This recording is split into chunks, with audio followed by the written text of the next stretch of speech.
બાળમિત્રો, નમસ્તે જિજ્ઞાબેન. નમસ્તે બાળમિત્રો, નમસ્તે ધારાબેન. જિજ્ઞાબેન, મુનશી પ્રેમચંદની જન્મ જયંતિ પર વિશેષ કાર્યક્રમ લઈને ઉપસ્થિત થઈ છે ભારાસર પંચાયત પ્રાથમિક કન્યા શાળાની બાલિકાઓ. તો આવો બાળમિત્રો, સાંભળીએ એમની પ્રસ્તુતિ. कल 31 जुलाई को मुंशी प्रेमचंद जी का जन्मदिन है. उसी विषय पर हम भारासर कन्याशाला की छात्राएं प्रेमचंद एक परिचय के बारे में बात करेंगे. प्रेमचंद जी की रचनाओं का देखकर बंगाल में विख्यात उपन्यासकार शरद चंद्र चट्टोपाध्याय ने उन्हें उपन्यास सम्राट की उपाधि दी थी. आइए उनके बारे में हम अधिक जानते हैं. सर्वप्रथम प्रेमचंद जी का जीवन परिचय हमें चिकानी जैनी सुनाएगी. मैं आपको मुंशी प्रेमचंद के जीवन परिचय के बारे में बताऊंगी. मुंशी प्रेमचंद का जन्म सन 1880 में वाराणसी जिले के लम्ही गांव में हुआ था.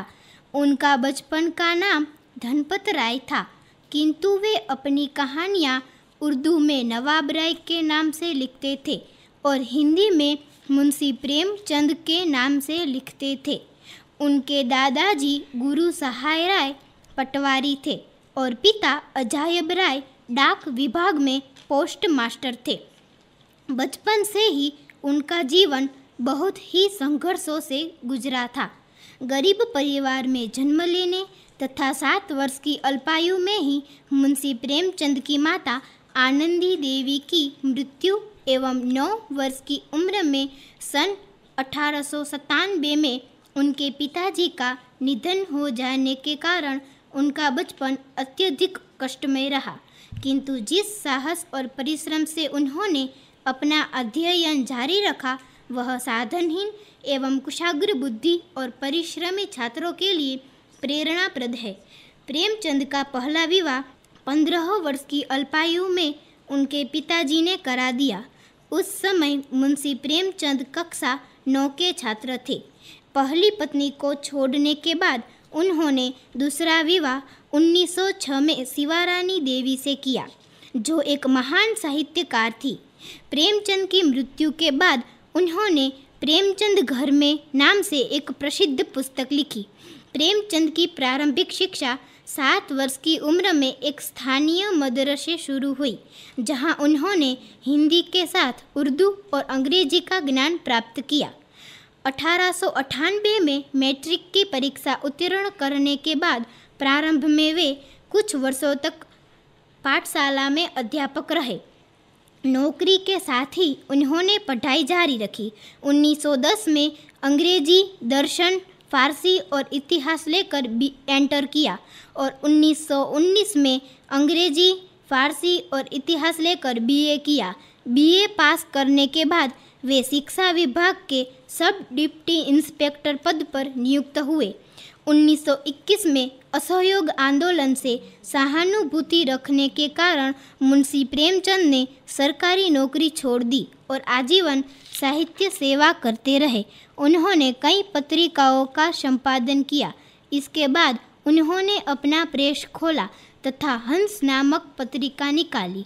लंबी बीमारी के बाद 8 अक्टूबर 1936 में उनका देहावसान हो गया. अब इसके बाद प्रेमचंद जी का साहित्य परिचय हमें जोशी मुक्ति सुनाएगी. नमस्ते. मुंशी प्रेमचंद का साहित्य में स्थान. प्रेमचंद के हिंदी कथा सम्राट कहा जाता है. इनसे हिंदी में नाम मात्रा की कहानियाँ और उपन्यास लिखे गए थे. इनसे पूर्व का कथा साहित्य आदि भौतिक चमत्कारों, परिकथाओं, काल्पनिक मनोरंजक गल्पों तथा जासूसी आख्यानों का पिटारा भरा था. उस समय के कथा साहित्य का जीवन के चरितार्थ से कोई संबंध नहीं था. उसमें न तो भाषा की एक रूपता और स्थिरता थी और न ही कलात्मक या सौष्ठव. सर्वप्रथम प्रेमचंद ने ही हिंदी कथा साहित्य का संबंध जीवन और जगत से जोड़ा. उन्होंने हिंदी कथा साहित्य को कलात्मक विन्यास भी प्रदान किया. हिंदी की कहानियों और उपन्यासों को उत्कर्ष ही उस महत्म ऊंचाई पर पहुँचे जिसे शिखर पर अंग्रेजी, फ्रेंच और रूसी आदि भाषाओं की कहानियाँ और उपन्यास उस समय तक पहुँच चुके थे। विश्व की उत्कृष्ट भाषाओं के कथा साहित्य में प्रेमचंद की लेखनी का स्पर्श पाकर वह यात्रा 50 वर्ष में ही पूरी कर ली। हिंदी कहानियाँ एवं उपन्यास लेखन के क्षेत्रों में उनके योगदान का मूल्यांकन आलोचकों ने उन्हें कथा सम्राट कहकर किया है। अब मुंशी प्रेमचंद का साहित्य परिचय हमें ठक्कर अदिति सुनाएगी। मुंशी प्रेमचंद जी के उपन्यास। मुंशी प्रेमचंद जी के द्वारा लिखे गए उपन्यास 20वीं शताब्दी के शुरुआती दशकों के आम जन की घटना को बड़ी ही स्पष्टता से दिखाते हैं। मुंशी प्रेमचंद जी के द्वारा लिखे गए कुछ उपन्यास ये हैं: गोदान, गबन, सेवा सदन, रंगभूमि, कर्मभूमि, प्रतिज्ञा, कायाकल्प, प्रेम आश्रम, रूठी रानी, मंगलसूत्र, देवस्थान रहस्य, कृष्ण, प्रेम, वरदान आदि। प्रेमचंद के उपन्यास बहुत ही सरल भाषा में स्पष्ट अर्थ देते हैं। जब हम उनके उपन्यासों को पढ़ते हैं तो हमें ऐसा लगता है कि हमारे शरीर में नई ऊर्जा का संचार हो रहा है। उनकी अद्भुत लेखन कुशलता के कारण ही उपन्यास सम्राट कहा गया है। उनकी कहानियाँ और उपन्यास स्पष्टता से तो भरे हुए हैं और साथ ही साथ वे मनोरंजक भी हैं। उनके द्वारा रचित रचना पाठक के मस्तिष्क में ऐसा चित्र बना देती है जिससे पाठक को सारे घटनाक्रम का पता चल जाता है। उनके सबसे महान 4 उपन्यासों में सेवा सदन, रंगभूमि, कर्मभूमि और गोदान को माना जाता है। उनके अंतिम और प्रीमियम हिंदी उपन्यासों में से एक है गोदान। वे लेखन या अध्याय के उपदेशों के लिए देश के बाहर कभी नहीं गए थे कि वह विदेशी साहित्यकार के बीच कभी प्रसिद्ध नहीं हुए थे। कफन वर्ष 1936 का उसका सबसे अच्छा लेखन भी है। उनका अंतिम कहानी लेखक क्रिकेट मैच है जो वर्ष 1937 में उनकी मृत्यु के बाद प्रकाशित हुई थी। प्रेमचंद जी के कहानियाँ निम्नलिखित हैं: नमक का दारोग, विजय, कौशल, नर्क का मार्ग, 2 बैल की कथा, पुष की रात, धिकार, पंच परमेश्वर, एक आँच की कसम, ईदगाह, वरदान, नशा, विदाई, क्रिकेट मैच, शांति, कवच, स्वामिनी, पुत्र प्रेम, परीक्षा, देवी, कफन, बूढ़ी काकी आदि। प्रेमचंद की प्रतिनिधि कहानियाँ। प्रेमचंद जी के कथा सम्राट बनने में जहाँ उनकी सैकड़ों कहानियों का योगदान है, वहाँ गोदान, सेवा सदन, प्रेमाश्रम, गबन, रंगभूमि, निर्मला आदि उपन्यास आने वाले समय में भी उनका नाम अमर बनाए रखेंगे। अब मुंशी प्रेमचंद की रचनाएं, भाषा शैली हमें चावड़ा रियांशिका सुनाएगी। मुंशी प्रेमचंद की रचनाओं में प्रसिद्ध उपन्यास 18 से अधिक है, जिनमें सेवा सदन, निर्मला, रंगभूमि, कर्मभूमि, गबन आदि प्रमुख है। उनकी कहानियों का विशाल संग्रह 8 भागों में मानसरोवर नाम से प्रकाशित है, जिनमें लगभग 300 कहानियाँ संकलित है। करबला, संग्राम और प्रेम की वेदी उनके नाटक है। साहित्यिक निबंध कुछ विचार नाम से प्रकाशित है। उनकी कहानियों का अनुवाद संसार की अनेक भाषाओं में हुआ है। गोदान हिंदी का एक श्रेष्ठ उपन्यास है। मुंशी प्रेमचंद जी उर्दू से हिंदी में आए थे, अतः उनकी भाषा में उर्दू की शुद्ध लोकोक्तियों तथा मुहावरे के प्रयोग की प्रचुरता मिलती है। प्रेमचंद जी की भाषा सहज, सरल, व्यवहारिक, प्रवाहपूर्ण, मुहावरेदार एवं प्रभावशाली है तथा उसमें अद्भुत व्यंजना शक्ति भी विद्यमान है। मुंशी प्रेमचंद जी की भाषा पात्रों के अनुसार परिवर्तित हो जाती है। मुंशी प्रेमचंद जी की भाषा में सादगी एवं अलंकारिकता का समन्वय विद्यमान है। बड़े भाई साहब, नमक का दारोगा, पुष की रात आदि उनकी प्रसिद्ध कहानियाँ हैं। मुंशी प्रेमचंद जी की शैलियाँ आकर्षक है, इसमें मार्मिकता है। उनकी रचनाओं में 4 प्रकार की शैलियाँ उपलब्ध होती है: वे इस प्रकार है: वर्णनात्मक, व्यंजनात्मक, भावात्मक तथा विवेचनात्मक। चित्रात्मकता मुंशी प्रेमचंद जी की रचनाओं की विशेषता है। मंत्र मुंशी प्रेमचंद जी की एक मर्मस्पर्शी कहानी है। इसमें विरोधी घटनाओं, परिस्थितियों और भावना का चित्रण करके मुंशी प्रेमचंद जी ने कर्तव्य बोध का अभीष्ट प्रभाव उत्पन्न किया है। पाठक मंत्रमुग्ध होकर पूरी कहानी को पढ़ा जाता है। प्रेमचंद जी की प्रसिद्ध कहानी कफन का सारांश हमें जोशी राजल और गोस्वामी पलक सुनाएंगी। मैं आपको कफन कहानी का सारांश सुनाऊंगी।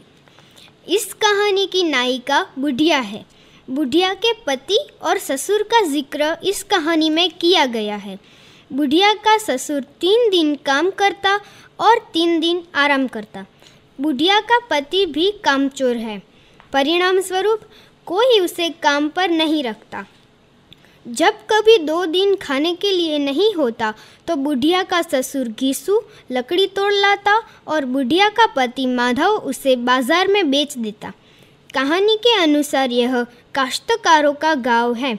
यहाँ रोजगार की कमी नहीं है, लेकिन माधव और घीसू काम करना ही नहीं चाहते। घर में 2-4 मिट्टी के बर्तन के सिवा कोई खास संपत्ति नहीं है। काम चोरी के परिणाम स्वरूप कर्ज भी बहुत चढ़ गया है। घर में खाने को न होने पर घीसू और माधव खेत में जाकर आलू और मटर चुपाचुप उखाड़ लेते और भूनकर खा लेते। बुढ़िया पिसाई करके घास छीलकर जो कमाती उससे 1 सेर आटे का इंतजाम कर लेती थी। परिणाम स्वरूप बुढ़िया के आने के बाद घीसू और माधव और अधिक आलसी हो गए हैं। थोड़ा बहुत जो काम कर लेते थे अब वह भी करना बंद कर दिया है। कफन कहानी की शुरुआत इस तरह होती है। बुढ़िया गर्भवती है। परिणाम स्वरूप वह सुबह से प्रसव पीड़ा से तड़प रही है, लेकिन माधव ने ना ही खुद उसकी सहायता की, ना ही किसी अन्य को सहायता के लिए बुलाया।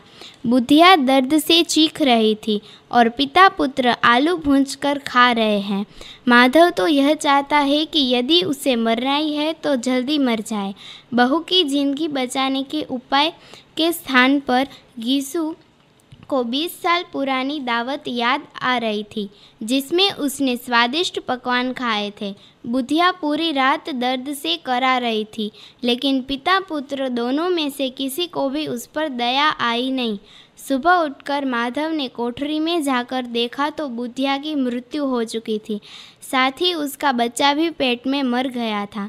माधव ने जब यह खबर घीसू को दी तो दोनों रोने का नाटक करने लगे। घर में पैसा नहीं था। परिणाम स्वरूप अब कफन और लकड़ी की चिंता करने लगे। घीसू और माधव दोनों जमींदार के यहाँ पहुँच गए। जमींदार दोनों को पसंद नहीं करता था। जमींदार ने पूछा कि क्या हुआ। घीसू ने रोने का नाटक करते हुए झूठ कहा कि माधव की घरवाली कल रात गुजर गई है। हमसे जो कुछ हो सका वो हमने इलाज करवाया, उसकी सेवा करते रहे, लेकिन फिर भी वह हमें दगा दे गई। घीसू के अनुसार जो पैसा था सब दवाई में खर्च हो गया। अब अंतिम संस्कार करने के लिए वह जमींदार से पैसा मांग रहा है। जमींदार थोड़ा रहमदिल सा था। परिणाम स्वरूप उसने 2 रुपये दे दिए, लेकिन घीसू और माधव की यह हरकत ऐसी थी कि उसने सहानुभूति का कोई लफ्ज नहीं कहा। जमींदार ने जब 2 रुपये दे दिए तो गांव के अन्य लोगों ने भी कुछ न कुछ पैसे या अनाज घीसू को दिया। घीसू के पास 5 रुपये इकट्ठे हो गए थे। लकड़ियाँ तो गांव वालों ने पहले ही इकट्ठी कर दी थी। अब कफन लेने की आवश्यकता थी, जिसे लेने दोनों पिता पुत्र बाजार पहुँचे, लेकिन कफन लेने के स्थान पर वह शराब की दुकान में जा पहुँचे। मनचाही शराब पी, भोजन किया। भोजन करने के बाद वहीं नाचते गाते नशे की हालत में गिर पड़े। इस तरह कहानी समाप्त हो जाती है। मुंशी प्रेमचंद जी की प्रसिद्ध कहानी पंच परमेश्वर कहानी का सारांश हमें रबारी अर्चना सुनाएगी। पंच परमेश्वर कहानी का सारांश। पंच परमेश्वर जुम्मन शेख और अलगू चौधरी की मित्रता की कहानी है।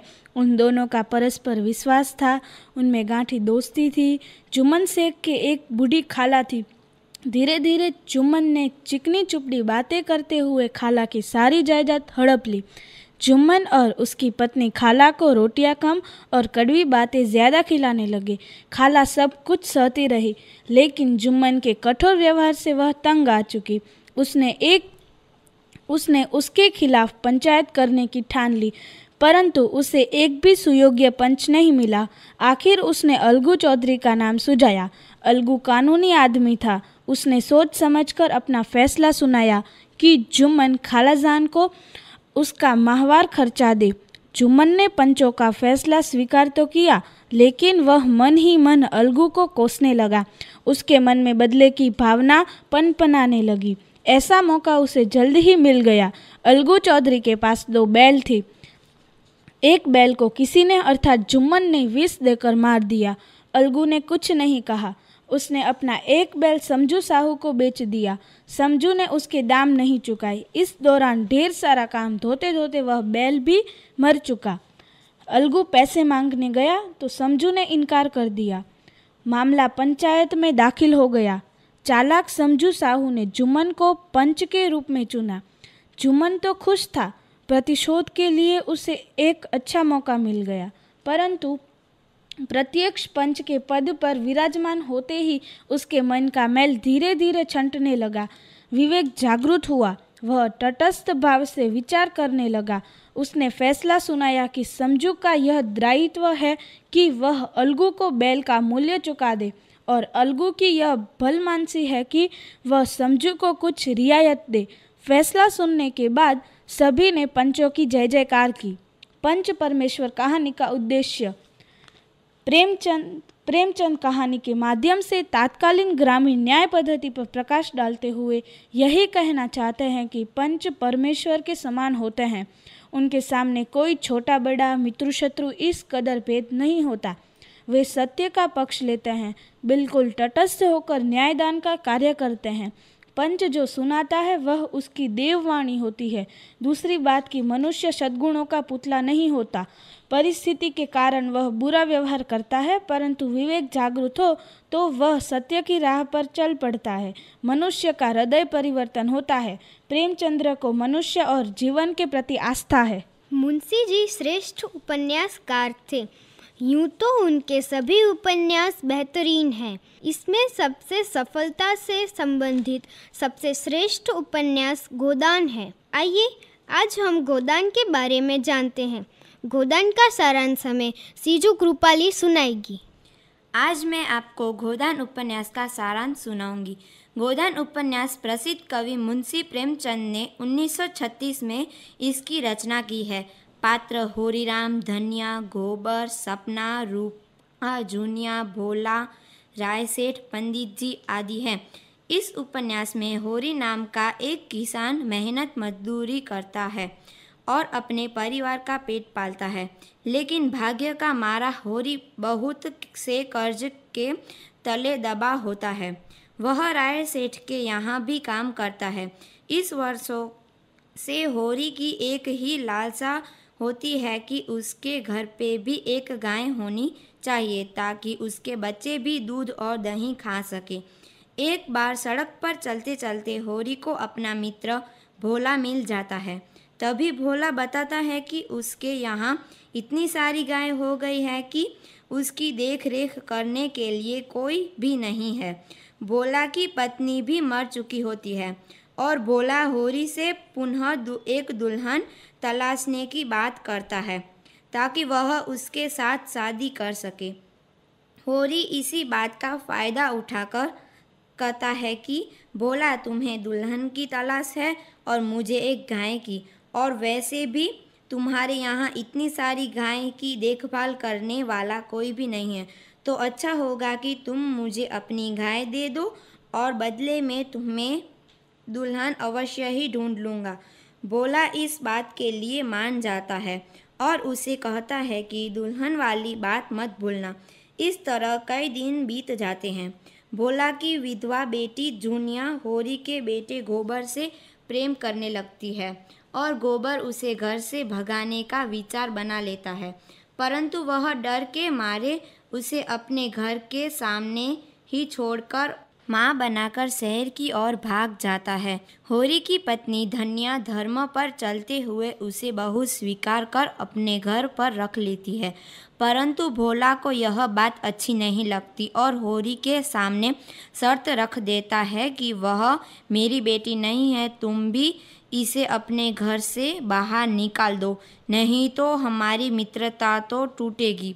उसके साथ ही तुम मेरी दी हुई गाय का मूल्य चुकाना होगा। लेकिन होरी ऐसा कुछ भी नहीं कर सकता और भोला होरी से अपनी गाय के दाम मांगने लगता है और पंचायत में भी झुनिया के कारण होरी और उसके परिवार की बहुत बेइज्जती होती है। पंचायत में दंड को अनुसार होरी को अपनी खेती की आधी फसल पंचायत को देनी पड़ती है, जो कि गांव के ही लोगों का षड्यंत्र था। होरी का भाव भी षड्यंत्र कर उसकी गाय को चारे के साथ विदेश भेज देता है और गाय खत्म हो जाती है और गाय इस तरह होरी के पास अब कुछ भी नहीं बच पाता। वह फिर से मजदूरी करने लगता है।